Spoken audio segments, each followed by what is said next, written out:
देखील थोडीशी आली आणि त्या चौकशीमध्ये काही आरोपाची टीम आपल्याकडे आली होती.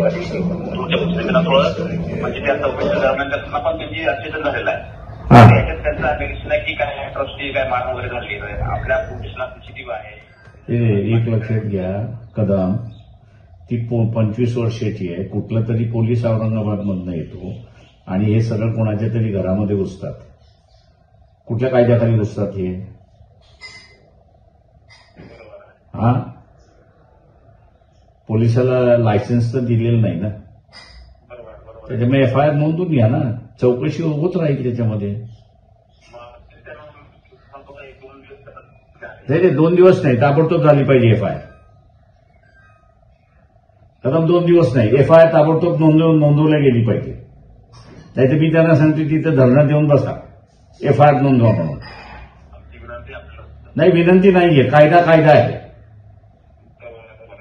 हो, कायद्याला असणारा विनंती नसते. कायदा आहे, सुप्रीम कोर्टाने तुम्हाला सांगितलेला आहे की ताबडतोब असणारे एफआयआर दाखल करून घ्या.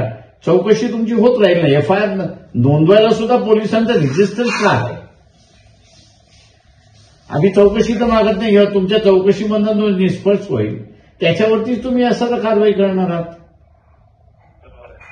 हा, एफआयआर नोंदायला सांगा तिथे.